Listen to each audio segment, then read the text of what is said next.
Thank you. I'm actually recording this piece instead of playing around with the computer. I'm talking for a little bit right now about the title of this retreat, Practicing in a Confused and Troubled World, which it is, right? So I'm going to deal with those in reverse order. Practicing in a troubled world. Well, what a mess.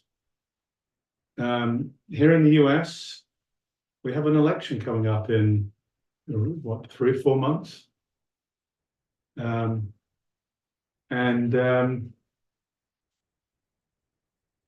Almost regardless of your politics, pretty much every American I know feels that we are a completely divided nation. There's like at least 2 different nations living here and thinking the other side's completely un-American. It's the strangest situation. And looking at it as I do from being somebody who's born and raised in another country, I look at the political system over here, and from the other side of the Atlantic, you really can't tell the 2 parties apart. They're so similar. They're both with a relatively narrow political. Well, I mean, there are profound differences, but in terms of their manifesto, the belief systems, fundamentally, they both support the continuation of a way of life in America based on capitalism and consumerism. They're very, the nuances are so divisive, and yet they are so divisive. It is so troublesome. And then you look internationally, you quickly run out of fingers to count the civil wars going on right now, the devastation and destruction, culturally, socially, politically. Climate change, it's happened. I talked to my sisters over in the UK, and they're looking within their lifetimes at the shift in the Gulf Stream, turning the UK into basically an Arctic country. It's the Gulf Stream. New York, most of Western Europe is at the same latitude as the habitable regions of Canada. And a lot of it has been north, and that belt in Canada is only about 50 miles wide. And it's the Gulf Stream that's changed that. So as the Gulf Stream shifts, the climate in Europe, which has, I don't know, half a billion people, something like that, living in Western Europe, 1 billion people, or in Europe at large. There's probably 1 billion people in Europe as it now exists. The climate is going to change so radically, and it's already happening over here. So yeah, that's happening. And then we've got things we don't talk about so much, but AI. There's a lot of people I know who work in the IT world, and they're excited. They're using AI to write code for themselves and to do testing for themselves. And a couple of the higher level folks, the high level professionals in that arena, not within their organizations, but their skill set and how they work in the world, they're beginning to realize that, in just the same way as those folks who worked in McDonald's, who when you walk in the door, they tell you to go use that machine to make your order, training themselves out of a job, coding folks, security folks, they're training AI and training themselves out of a job. And it's happening so fast. So fast. I think I read somewhere that Amazon last year, they maybe doubled their power consumption. It's something like that. It was a staggering increase in power consumption. And it's to do with feeding power into the server farms that are being built to support AI. So, troubled world, the consequences of this on the fabric of our society are going to be so profound. And then you have the urgency that social media, the cycles of turn of information, speed of reactivity. There's no time in this to slow down and be reflective. If we're seeing this in the political landscape and the landscape around climate change, if the response isn't immediate, it's too late. If it's not immediate, you're disengaged from the conversation. It's so troublesome. It's a troubled world for sure. And we get caught up in this troubled world. We feel we're part of it, and we feel we have to fix it. We have to figure it out, and we have to fix it. I hate to tell you folks, you can't figure it out and you can't fix it. None of us can do that because of number two. It's a confused world. We get caught up on the trouble, but it behooves us to slow down and look at the confusion. The confusion isn't, well, one level is simply what I was pointing out. We get polarized, like in the political landscape, we get polarized between these two parties. We don't even think that the system doesn't actually permit a change because there's no way for a third party to come. And the UK has been dealing with this for decades. We used to have the Liberal Party, and they get like 25 or 30% of the vote. But because it was the same kind of system over here, not proportional representation, it's first past the post, they'd get like 2% of the seats. So after a couple of elections, people get fed up with this and nobody would vote for them anymore. And then the Social Democrats came in. It's the same thing. So the system itself is resistant to change in that kind of way. I mean, we focus on one issue and we don't look at the bigger context. We don't look at the culture of consumerism and capitalism within which we're living in this country. At the deeper level,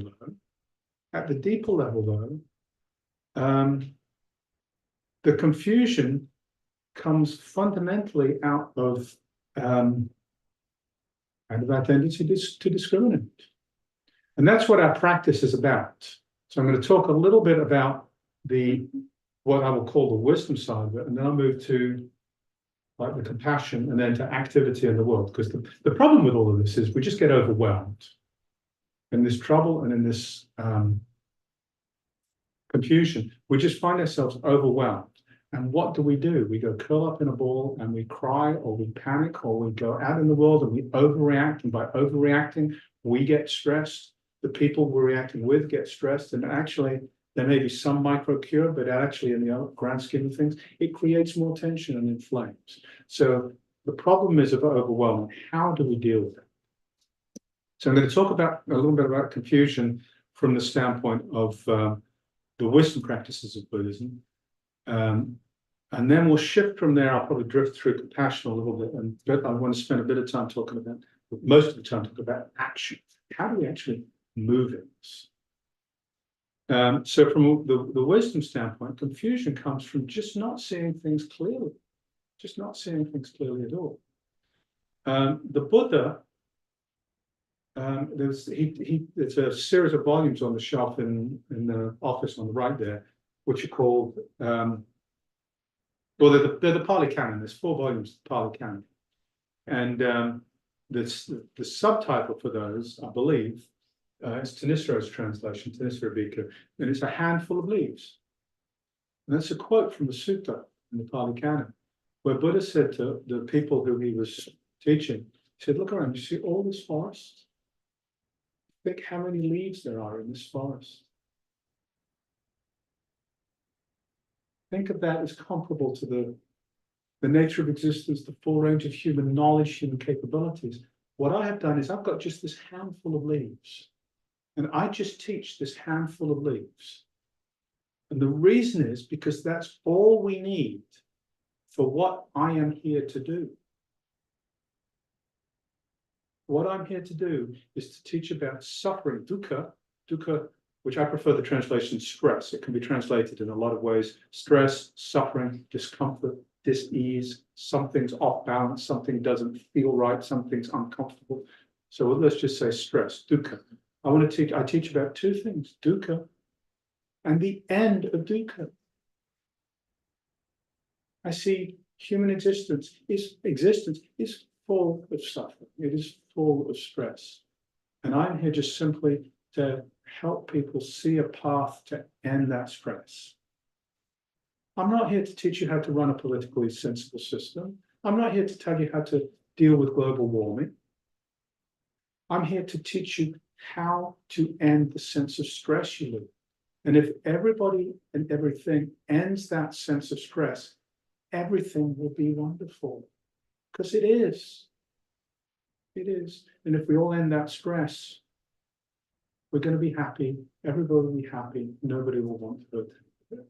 So it sounds like kumbaya. It sounds like this wonderful future, but that's what he's here to do. So don't care about all the leaves. I just care about this handful of leaves, which is to end suffering.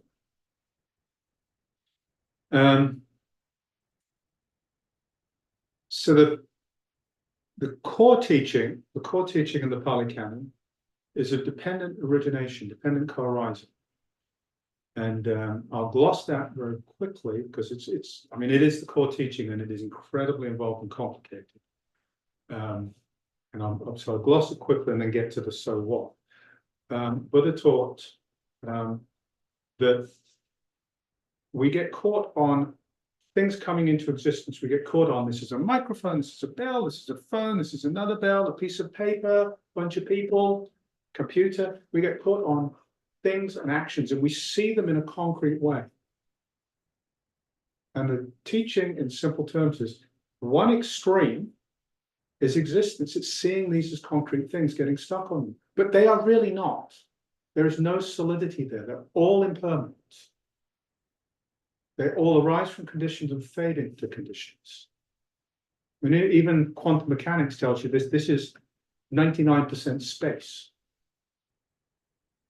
And the stuff we think is not space, we think is matter. Well, actually, in another sense, it's energy. It's not even matter.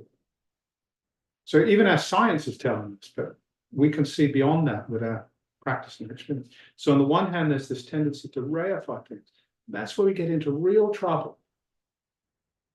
We think politics. This country's been around for 300 years, not even 250 years, maybe I'll lose count, but something in that realm.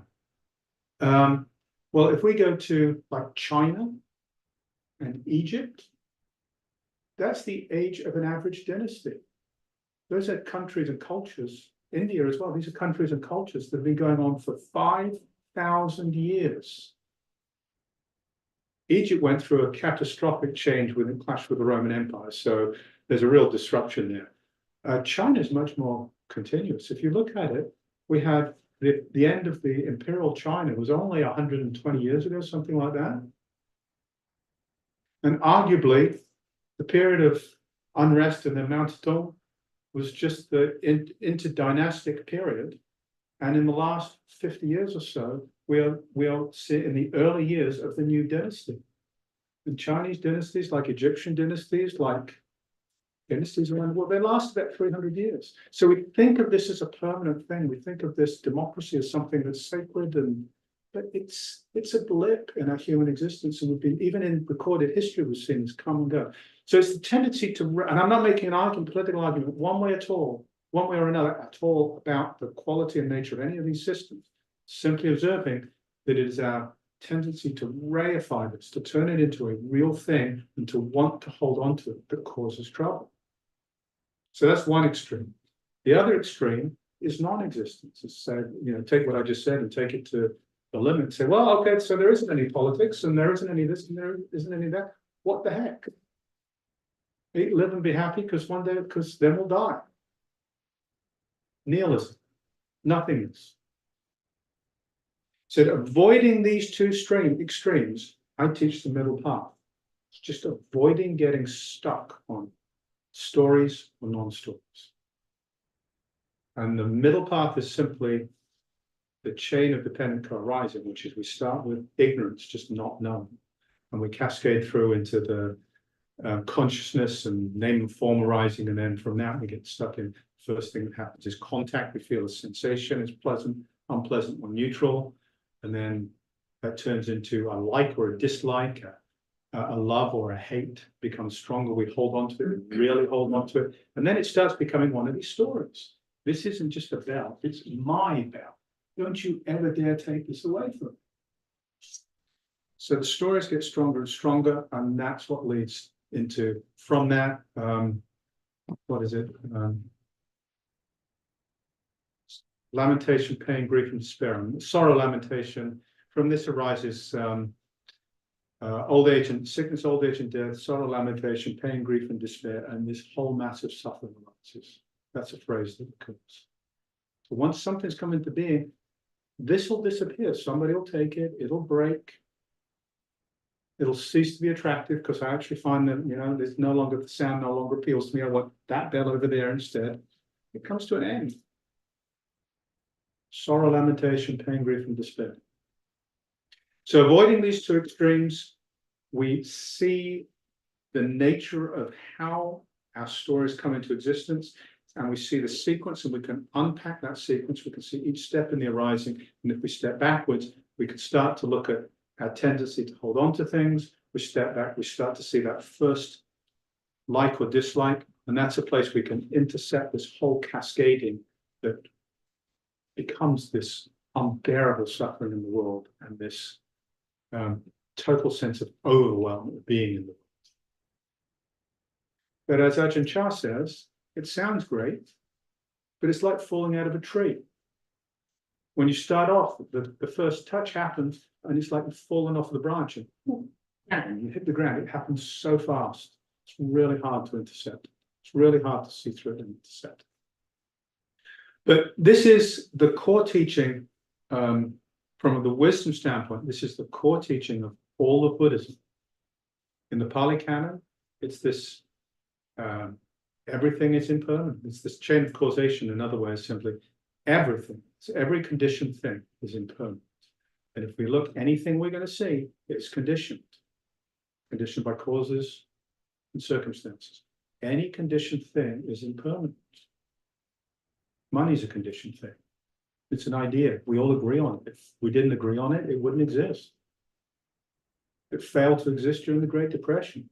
It failed to exist in Zimbabwe when currency collapsed. That's happened all over the world when hyperinflation.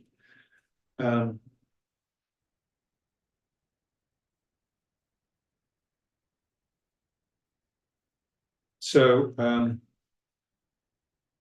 it's in the Pali Canon, the teaching is this: everything is dependently co-arisen, and we can see through that. See, everything's impermanent. Because it's impermanent, it can only cause dukkha. If we try and hold on to something, it's like holding on to incense smoke. It can only cause dukkha because you can't hold on to it. And if we really see that's the truth, why would we try? Trying is creating a self. Holding on to things is trying to create a self. This self is the self.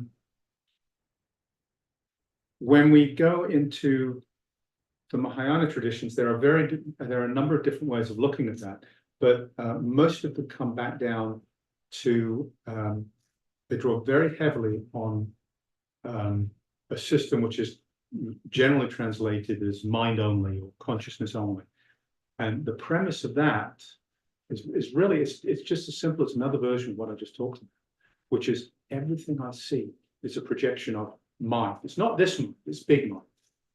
Everything that I see or smell, taste, is a projection of mind. That cushion right there. To a moth, that would be a place to lay its eggs. It wouldn't be a cushion at all. It would be food for its for the hatch, for the youngest they hatch that turn into caterpillars. For a bird, once it afraid a little bit, the innards of that, which are kapok, which is a fluffy bark pulped up, that would be great lining for a nest. These are how it's seen. What is seen is entirely a projection of mind. All the story, all the story. Whenever I bump into anybody who has different views from me, it behooves me to slow down, because odds are, contrary to my immediate and intuitive response, odds are they are just as smart as me, maybe smarter. Odds are they've thought about this issue as much as I have, maybe more. They may be completely right and I may be completely wrong, but at the very least, odds are there's something really important I can learn if I slow down enough to actually listen. Because we're both just projecting, both just project. So that's another way of looking at it. And the practice that we've engaged in this morning and will continue to do the rest of the day is fundamentally, is primarily fundamentally about doing this. It's about slowing down enough. It's about entering a safe place secluded place, away from all the noise, away from all the stories, so we can leave the stories at the door, and leave the stories behind when we turn our electronic devices off. And we can come into a place where it's safe, it's quiet, so our senses are not being bombarded, and we can slow down enough to start to see this, to start to see through this. We slow down enough and we try and concentrate and find our mind getting caught up in one of the stories, and we can start to look at the story and see it arising, see how we've lost control of the arising of the story, and see that it's just spinning off. And ultimately we can see there's no me in the story. It's just a phenomenon that's arising without a me in it. And it becomes fascinating just looking at these arising, abidings, and cessations of all these phenomena that we call thought, or phenomena that pain in the leg. With slowing down, we can start to disengage from the content of all of these stories and start to look at the stories simply as little bubbles of phenomena. So that's a lot of what happens here. If you slow down enough to start to be able to see through and break down this cascading avalanche effect of our thoughts, senses feeding into this system. There's another path. Jan Willis came and talked here 2-3 weeks ago now. Jan Willis is a wonderful human being, and she's both an academic and a practitioner in the Tibetan Buddhist tradition. One of my favorite books in that tradition is The Way of the Bodhisattva. Bodhisattva Charyavatara, I believe it is in Sanskrit, which is it's a beautiful poem by Shantideva, which runs something like 900 verses. So it's a big fat book with 900 four-line verses. And the arc of that is, oh my goodness, I see all of this suffering in the world. I want to help with that suffering. And it starts from a totally selfless place. I want to help with all of that suffering. It's written in 10 chapters, and the first 3 chapters are about seeing the suffering, vowing to help with the suffering, and then just committing to help with the suffering. And that's it. There's no me in there at all. It's just looking out and not saying people are doing stupid things, people are doing things that are wrong, people are doing things that are hurtful to others, people are idiots. It's saying, oh my goodness, look at all of this suffering.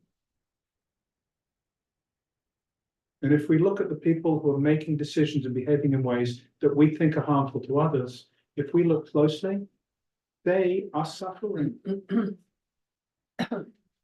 Taking a sidebar, metta practice, which I suspect all of you know, metta practice is verses of loving kindness. And we take those on and we wish for all beings to be healthy, to be happy, to be safe, to be free. Fundamentally, what we're doing is we're wishing for all beings to be happy. If somebody is truly happy, if they're truly happy, they cannot want for another being to suffer.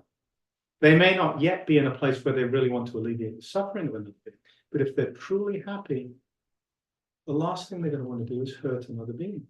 And if they're truly happy and then they become thoughtful about it, they'll realize that if another being is not happy, it negatively impacts their ability to be happy. So of course they then want other beings to be happy. So metta is fundamentally wanting everybody to be happy out of a position of self-interest, which is I want to be happy.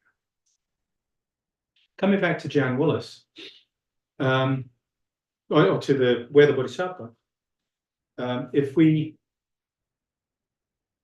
it starts off with this vow to help all beings and moving into the path of helping all beings from letting go of self-interest, from simply seeing the suffering that's out there. And then it steps through helping alleviate that suffering by stepping through what are called the paramitas. It starts with generosity. It starts with giving gifts to other people. So there's the next 6 chapters of the 6 paramitas. The first is just generosity. It's seeing simply offering gifts, gifts of kindness, gifts of material support, gifts of love, gifts of helping see where people are trapped, and they could be physically trapped, they could be mentally trapped, they could be trapped in their suffering, helping them to find freedom, giving people gifts. The second one is the one I'm going to talk more about in a minute, which is the practice of virtue. It's the practice of living a good life, of being a safe space for other people. If I live in a way that does not cause harm, people will feel safe being around me. Regardless, they'll feel safe being around me. If I live in a way that is offering kindness to other people, that will influence people around me. And, well, we'll get there in a minute, because I was going to bring it back to me. This is about the way the Bodhisattva, which is not about me. So it keeps on going. And then the last of the 6 chapters is the wisdom chapter. So we step through all the paramitas, and the last one is wisdom. And wisdom is what I just talked about earlier, a minute ago, which is about seeing things clearly, seeing the emptiness of everything, seeing that there is no, everything is impermanent. If it's impermanent, there's nothing we can hold on to. And there actually cannot be a self in it. There cannot be a permanent, lasting self, either out there or in here. There's nothing here to hold on to. So the last chapter of the Way of the Bodhisattva is the wisdom chapter. And what that is saying is, by engaging in this sincere and committed practice of the paramitas to help alleviate suffering, what naturally emerges is wisdom. What naturally emerges is seeing the ephemerality of everything. Just naturally arises out. And it arises out of slowing down enough to see the suffering and then working with that suffering. So what I'm going to talk about for, I guess, the next 15 minutes or so is that suffering. It is how we live with that suffering, how we act with that suffering. And I'm going to talk about it from the standpoint of the precepts, which is that's the second of those steps of the paramitas. Tomorrow we have here we have a precept ceremony. There are 5 people who have been working with the precepts, and they will be receiving the precepts formally. What that represents, it's somebody saying, you know,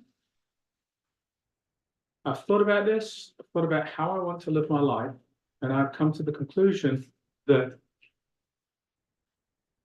it is incredibly important for me to intentionally live a life of virtue. This is an old word that people don't like using so much anymore. But virtue, it's a life of virtue. And I recognize that by living a life of virtue, this is the bit I was going to say a minute ago that I'll say now. By living a life of virtue, I make myself a safe place for other people, I create safety, and I have no regrets. I dramatically reduce suffering that lands here.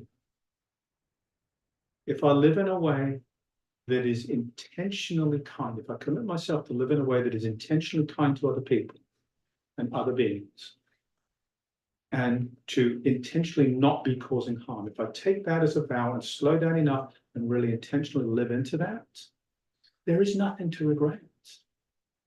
Because every moment, my actions, every moment in that framework are what I would want to be doing. We don't make ourselves happy by getting stuff for ourselves, by getting the big car, the big house, the 2.2 kids or 1.8 kids it probably is now, and the 2.1 dogs. We make ourselves happy by making other people happy and by living this virtuous life. So that's what is going to happen here tomorrow. And it is very important, and it is central to this practice. And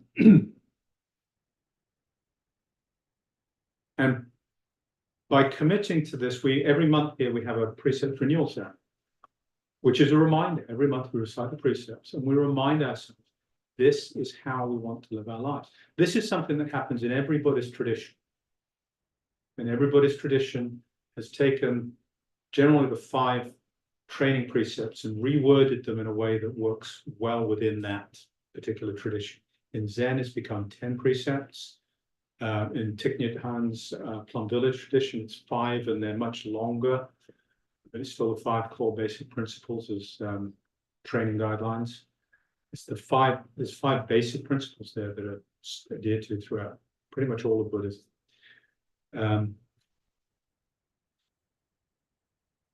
Here we start out with the 5 remembrances. And I'm going to start out today with the 5 remembrances because this actually helps really ground us in this.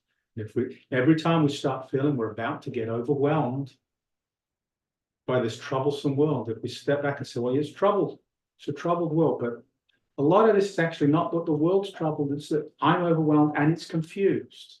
So let me slow down and let me remind myself of this, the 5 remembrances. I am of the nature to grow old.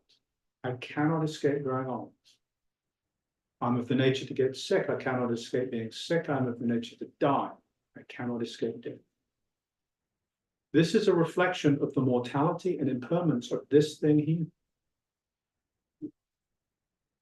And by implication, it's all those other things out there that also think they're people.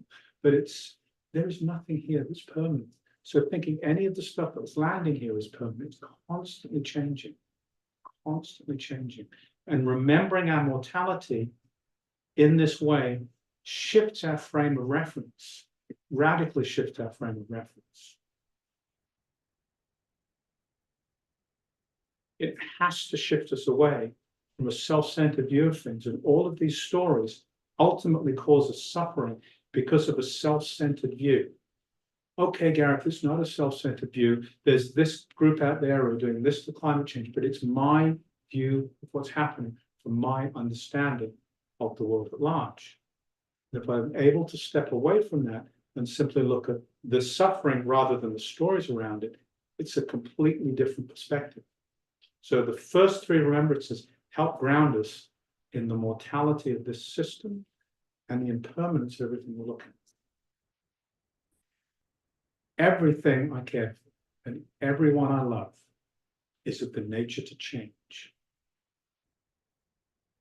It is not possible to avoid being separated from.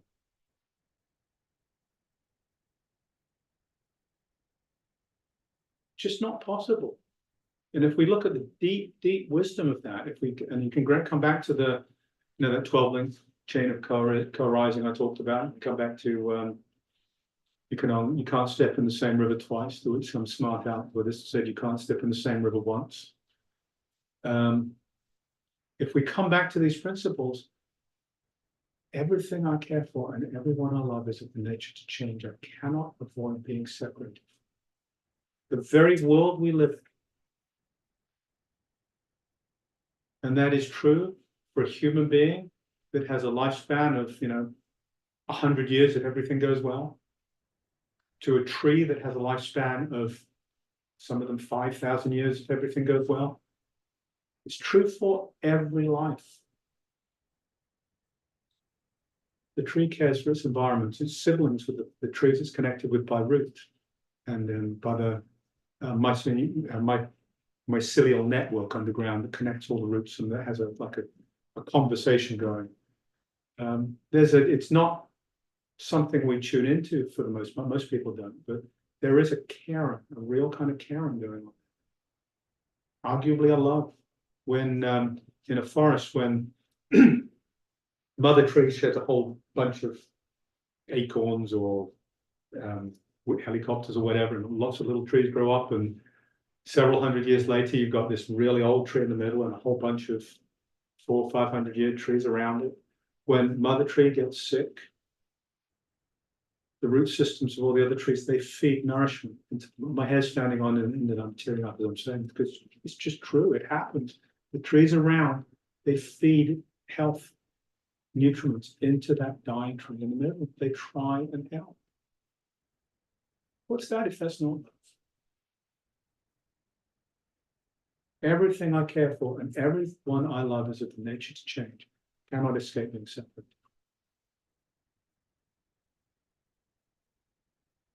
Doesn't change that we love things.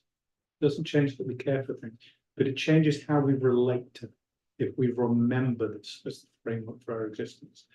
And then the last one which is the center of where the precepts come from, my actions are my only true belongings. I cannot, they are the ground upon which I stand. I cannot escape the consequences of my actions. And that's it. This is where the way of the Bodhisattva steps in. My actions are my only true belongings. What really matters is the only thing is what we do right now. What we do right now is the only thing that matters. We have the opportunity every moment to become what we want to be, or to move closer to becoming what we want to be. But we will only execute on that in a way that is satisfactory to us if we can slow down enough, see what's really happening, and act with wisdom and compassion right now, and right now, and right now. So the only way we can deal with this overwhelm of being in a troubled and confused world, put the trouble aside for one moment, deal with the confused, recognize my role in that confusion, and deal with my role in that confusion, reground myself, slow down enough to start to see clearly and to start to act with wisdom and compassion, which is having dealt with the confusion here. And that itself brings that overwhelm under control and puts in a place where we can act with love now. At a high level, I won't go through them. I'm going to spend all day talking about this, which I happily could. But at a high level, the rest of where the precepts flow from here, there's the three refuges, which is I take refuge in Buddha, I take refuge in Dharma, I take refuge in Sangha. The refuges are there as a place of safety. So these are another thing to remember. Another thing to remember is the wisdom and compassion of the human being that woke up and was no longer a human being. We saw a human being, but the wisdom and compassion there transcended that, which is the promise of the teaching. That's possible. Is to remember that, know that that's out there, be able to find solace and safety in that. The refuge of the Dharma is the teaching. It's that which I'm propounding right now. It's that which is available to you in books and recorded Dharma talks and teachings wherever you are, whenever you are. You can go to Dharma Seed or any one of these places where you can find talks. You can bring your favorite Buddhist book along, or you can bring the Gita along with you. Have the Gita if you want to find something else, or the Gospel of Mark. And the teachings are profound, and they're there in so many ways. So taking refuge in the Dharma, it's always there as a place of safety. But taking refuge in the Sangha, you all. If you all look around right now, you've got a Sangha, you're taking refuge in each other right now. Everybody's energy here, everybody's presence here is supporting everybody else. And if you open yourself up just a little bit, you can feel that. You can feel that everybody's presence here. Yes, everybody's here for their own self-interest, but their own self-interest is so deeply aligned and inseparable from your self-interest. They're here to find peace so that they can be peace in the world, which affects you. Sangha. Take refuge in Sangha. Sangha is always here as a place of safety and refuge. So that's the three jewels. And then there are the three pure precepts, which there's our thought is a little longer, but they come from the Dhammapada, basically. And in simple terms, it's teaching that says, do no harm, do good for others, and purify the mind. These are the teachings of all the Buddhas, basically what it says. Do no harm. It's in the medical profession, it's the curly stick, the Sadducees, and it's the first oath in the medical profession. Do no harm. Do good for others. which is, I'm going to do them in the reverse order. So to do good for others and purify the mind. Purifying the mind is seeing clearly. It's what we hear. It's slowing down, letting the stories come quietly to an end, really examining what's happening at the 5 sense gates, the 6 sense gates, starting to see clearly. You're purifying the mind, getting the stories out of the way, getting the dust out of the way, getting those things that interfere and that become like the seed crystals for all of our anxiety and all of our stress. Purify the mind. And from there, we can do good for others, which is to act with compassion in the world. Slow down, see clearly, act with love and compassion. And then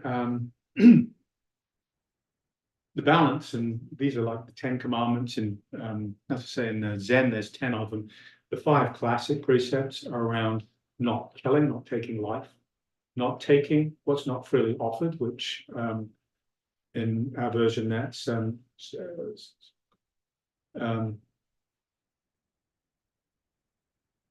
I've lost the word, but it's stealing and oppression, really. So it's taking, stealing, and oppression. And these are all ways of taking things that are not offered, oppressing other people, confining other beings. These are all ways, these are all the taking, and it's something that's not offered. So being very judicious in what we receive and make sure that it is truly, freely offered. It goes for our food, it goes for everything.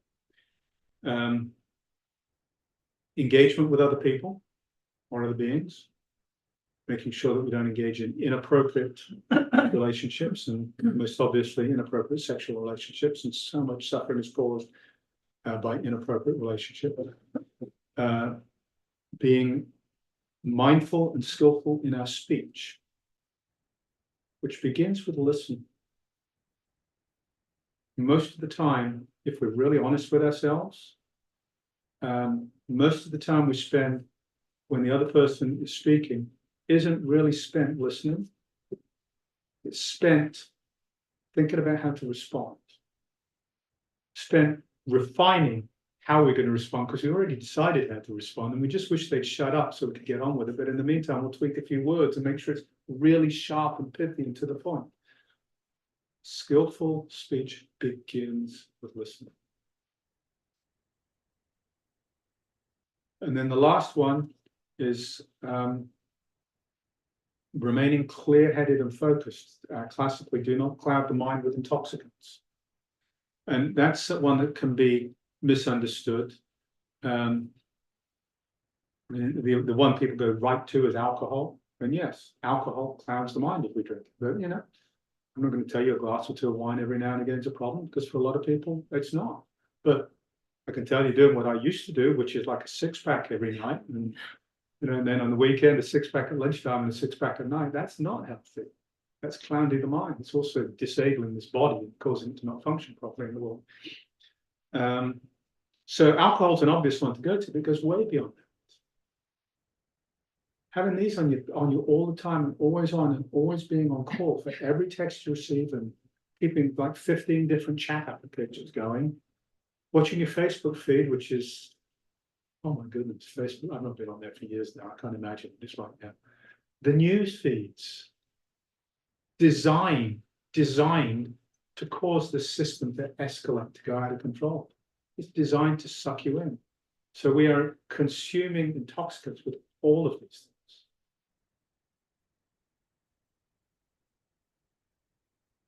So do not cloud the mind with intoxicants. We're thoughtful at the 5 sense gates about what comes into this body, and we only allow things into this body that are conducive to skillful behavior, that are conducive to clarity. So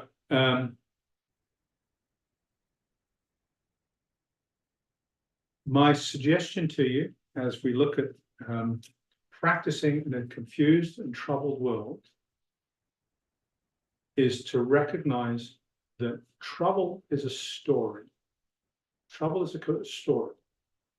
So we put that aside and we come back to it later, because it's not the story we think it is. Confusion isn't just the world, it's me, it's the whole thing. And the way I deal with confusion is right here. right here, right now. And I deal with confusion by slowing down, sitting, coming to quiet places, creating solitude, creating peace, creating spaces where I can slow down intentionally and I can start to see clearly. And confusion is alleviated by being really intentional about how we engage in the world, making sure we engage in the world with the intention of seeing suffering and alleviating suffering. And that's it. And the framework I offered up to allow us to do that is the framework of the precepts.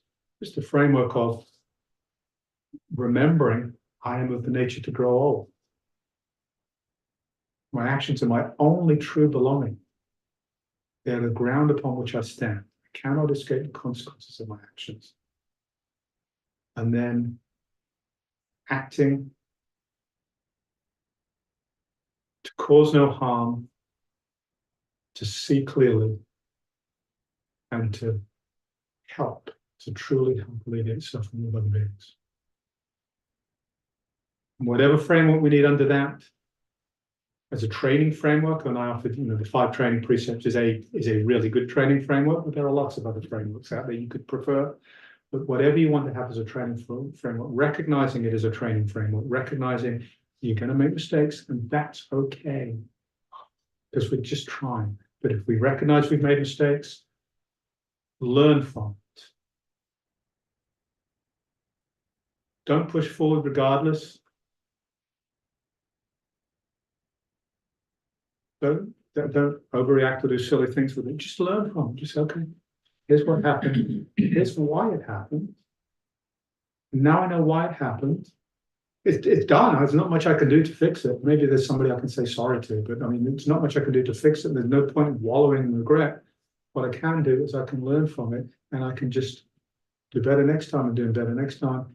It's this virtuous cycle of slowing down, seeing clearly, and acting with true love and compassion. So with that, let's stop recording.